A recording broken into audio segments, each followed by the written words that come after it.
स्वागत है आपका राजनीतिक गलियारे में। आज हम बात करें यहाँ पर लगातार बिगड़ती महाराष्ट्र की सियासत को लेकर। बैक टू बैक हमने आपको काफी सारी जानकारियां दी है कि आखिरकार महाराष्ट्र में उद्धव ठाकरे की सरकार किस वजह से खतरे में है।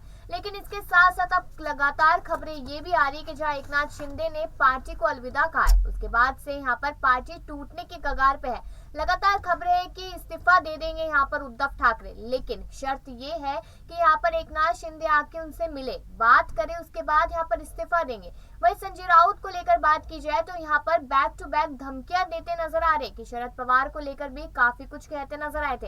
लेकिन आज का मुद्दा हमारा ये है कि सबसे खास जो हमारे व्यूवर्स है, लगातार उनका सवाल है कि क्या अब एकनाथ शिंदे मुख्यमंत्री बनेंगे या फिर यहाँ पर देवेंद्र फडणवीस उनकी जगह लेते नजर आएंगे। लेकिन सोचने वाली बात यह है कि अभी तक तो उद्धव ठाकरे ने इस्तीफा भी नहीं दिया और उससे पहले ही लोगों ने मुख्यमंत्री बनाने की सोच ली। तो इसी बात पे चर्चा करने के लिए हमारे साथ पीयूष मौजूद है। तो स्वागत है पीयूष आपका।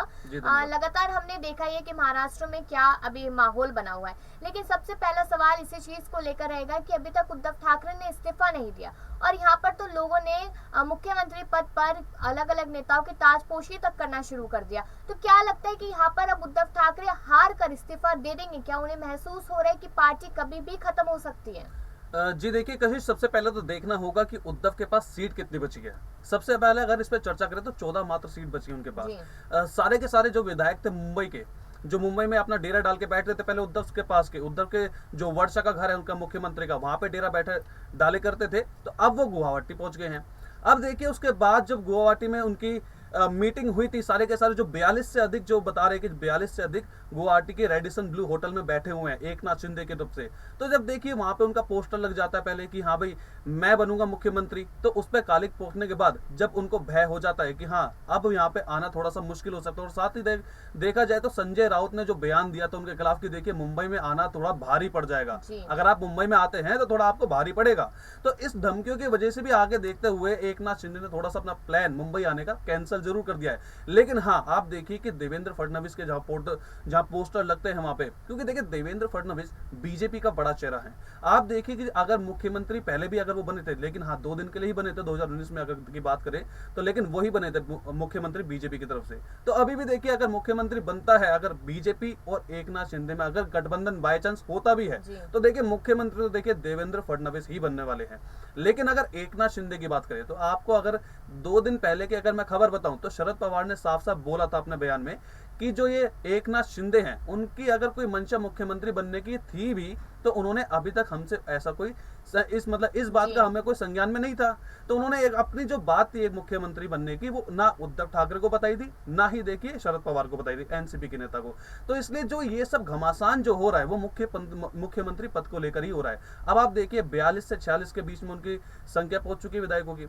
अब देखिए बहुमत का आंकड़ा क्या कहता है। मैं अगर अपने दर्शकों को बताना चाहूं तो देखिए महाराष्ट्र में अगर आपको सरकार बनानी है तो बहुमत का आंकड़ा है 147 सीट का। अब देखिए बीजेपी के पास 110 लगभग है। अब आप देखिए कि 46 अगर सीट मान के भी चले तो एकनाथ शिंदे और बीजेपी अगर सरकार बनाना चाहते हैं तो देखिए उनके पास बहुमत की सरकार है। लेकिन एकनाथ शिंदे का देखिए जो मन है उनका बनने का, वो मुख्यमंत्री की सीट है।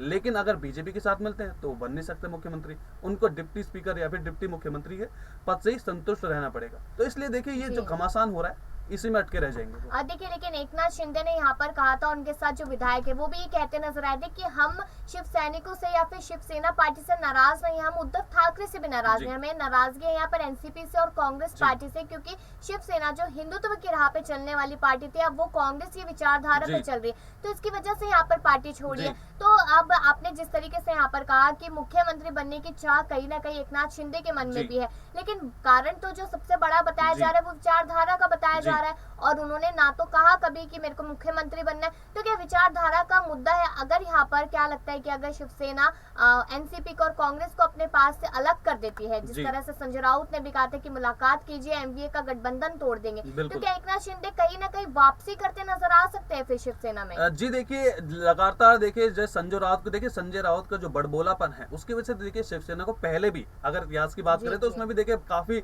नुकसान झेलना पड़ा है। तो ऐसे संजय राउत अगर ऐसी धमकी देते फिरते हैं तो उसके बाद भी देखिए उन्होंने ट्वीट करके जरूर बोला था, आज कल शाम की ट्वीट उनको देखे एकनाथ शिंदे की, तो उन्होंने बोला था कि आप धमका किसको रहे हैं। तो इसलिए देखिए इस धमकी के बाद तो देखिए मुश्किल होता जा रहा है, क्योंकि आप देखिए अगर वो वापस आते भी हैं तो देखिए इतने बड़े बगावत के बाद जो विधायक हैं उनका देखिए मुंबई में जीना दुश्वार करने वाली जो धमकी दी गई थी, उसके बाद देखिए मुश्किल है ऐसा ना। हाँ, उनको जो लालच जरूर दिया गया है कि अगर आप आइए, हम जो उनकी विचारधारा की, जो आपने बताया कि विचारधारा की एक लड़ाई है, जो जिस विचारधारा के बाला साहेब मशहूर थे, हिंदुत्व की राजनीति जो करते थे, और जो कांग्रेस और एनसीपी की जो विचारधारा बिल्कुल उससे उलट है। तो इन दोनों के साथ जो उद्धव सरकार ने जो देखिए गठबंधन करा था, उसके खिलाफ एकनाथ शिंदे खड़े हुए और खुद को वो बताते हैं कि मैं हूं एक सच्चा शिव सैनिक, मैं हूं कट्टर हिंदू।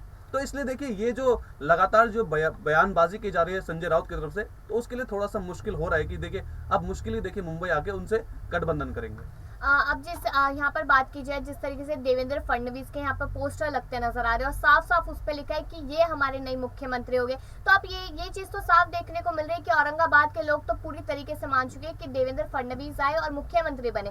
अब यहाँ पर कहा जा रहा था कि उद्धव ठाकरे का जो सीएम पद छीनेगा वो एकनाथ शिंदे हो सकते हैं, और अगर एकनाथ शिंदे यहाँ बीजेपी की तरफ रुख करते भी है और ये सोच के करते हैं कि हाँ मुझे एक बड़ा पद मिल सकता है और वो पद कहीं ना कहीं देवेंद्र फडणवीस को मिले, तो क्या माना जा सकता है कि शिवसेना के साथ साथ बीजेपी से भी धोखा खा लेंगे यहाँ पर एकनाथ शिंदे? जी देखिए बिल्कुल ऐसा हो सकता है, जैसा आप बोल रहे कि धोखा बीजेपी से भी खा सकते हैं, क्योंकि देखिए बीजेपी अगर चाहेगी तो देखिए मैं अपने दर्शकों को साफ बता दूं, देवेंद्र फडणवीस ने 1992 से लेकर अब तक यानी कि 30 साल इतनी मेहनत करी है बीजेपी को महाराष्ट्र में बनाने के लिए। तो देखिए जो इंसान 1992 से लेकर 2022 तक देखिए इतनी मेहनत करता है, अमित शाह, देखिए बीजेपी मानी, देखिए बीजेपी फेमस किस लिए, अपने कार्यकर्ताओं को ऊपर रखने के लिए बीजेपी फेमस है।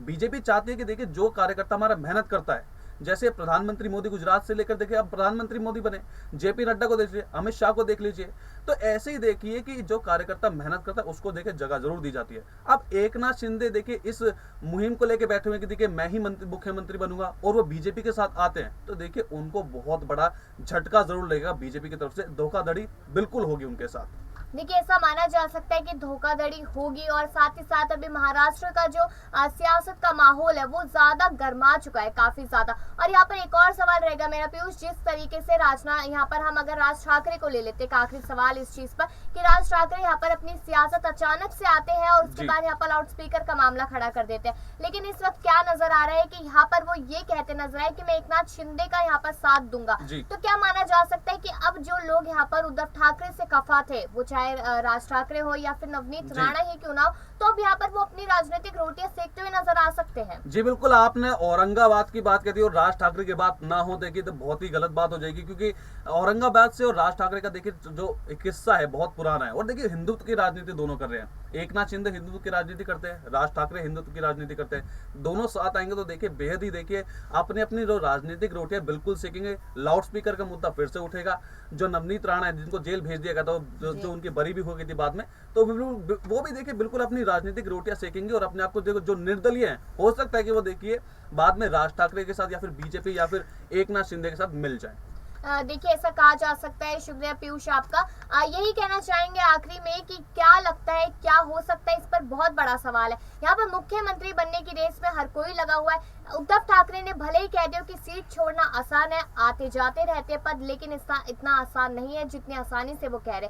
तो आने वाले टाइम में यही देखना होगा कि बीजेपी इस पर क्या बड़ा फैसला लेती है, क्या टिप्पणी करते हुए नजर आते हैं, और एकनाथ शिंदे आने वाले टाइम में क्या फैसला लेते हैं, किसके लिए अच्छा है किसके लिए बुरा हो सकता है। लेकिन आपकी क्या राय है मुख्यमंत्री पद को लेकर, कमेंट सेक्शन में जरूर बताएं और बाकी खबरों के लिए देखते रहिए राजनीतिक गलियारा। मिलते हैं फिर इसी समय पर। नमस्कार।